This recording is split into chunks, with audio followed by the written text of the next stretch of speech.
contributor. Gentlemen, thanks to both of you for getting up and coming on today. Ed, let me start with you.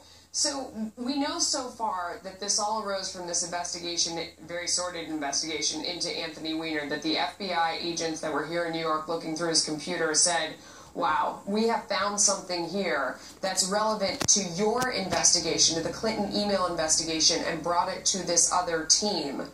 It doesn't seem like it's likely to get resolved anytime soon, though. I don't believe it gets resolved. I think what happens, though, is that voters out there, especially independent voters and Republican voters, now see this as an issue. It reminds them of why they don't think Mrs. Clinton has been honest about all of this. The very idea that who's her #1 aide would have it in a position to share this with her ex-husband.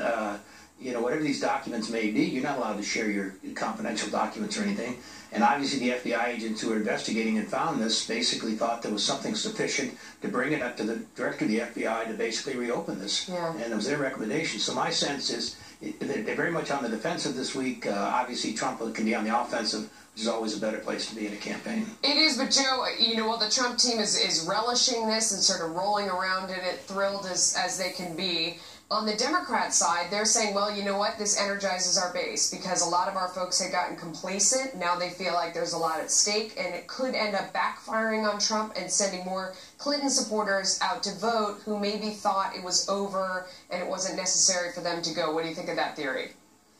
Look, I don't think there's any doubt that this helps Trump. I mean, just in terms of the momentum, he was losing steam. Actually, he was losing energy with some of his supporters going into this. I think his supporters are re-energized. I also do think, by the way, though, that people who underestimate how energized this has made the Democratic base shouldn't do that either. I mean, I think there's a lot of energy now on both sides. Both sides seeing at one point or another Comey seeing him as being unfair or fair. I mean, as we've seen, like everybody's switching on whether he's a hero or not. But I think the energy is there. I think the early my guess is that what we're going to see is the race continuing to narrow as it was already doing. Yeah.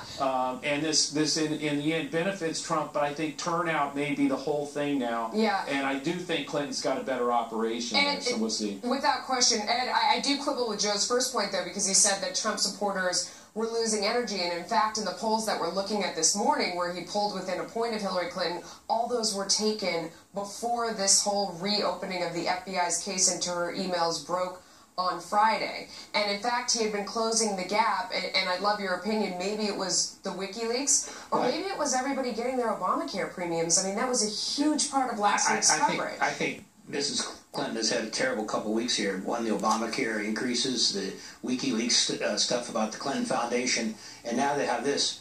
And you always want to control the last elements of your campaign, the last week. And the idea that a former disgraced member of Congress who's been negotiating with the FBI basically is going to have probably more say in what gets released and what doesn't get released, who basically has very serious charges pending against him, certainly would drive me crazy if I was sitting running this campaign. So I don't think they can relax. I think they've got to basically be very much on the defensive all week. Joe, Ed talks about the last days of the campaign. I mean, dare I say, in this campaign cycle, 9 days is a long, long time. And there are a lot of people out there saying that, you know, maybe the Democrats have another bomb to drop on Donald Trump. We've got a ways to go here. Well, and that's right, Melissa. That's what I was saying. I didn't mean to, if I gave the wrong impression, but what I was saying is after the Billy Bush video, we saw Trump, it was Trump that was sort of losing energy with his supporters. There was a drop-off. Oh, for sure, yes. Now that has turned. Again, it's sort of, both of these candidates, when the focus is on them, they do poorly. Right. And so right now the focus is on Hillary. That's not good. It's off of Trump.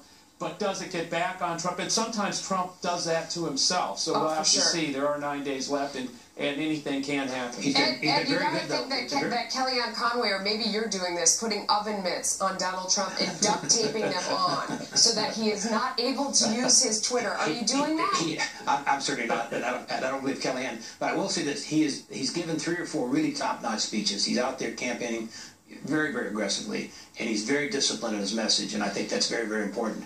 Again, he has to bring his Republicans home, and they're coming home, and this race does not get decided by Democrats or Republicans. It gets decided by independents, and right now the independents are going to him. We have to leave it there, gentlemen. Thanks for your comments this morning. We appreciate them. You. Have a great day. Good to be with you. Eric. Often that's never been so stronger than that.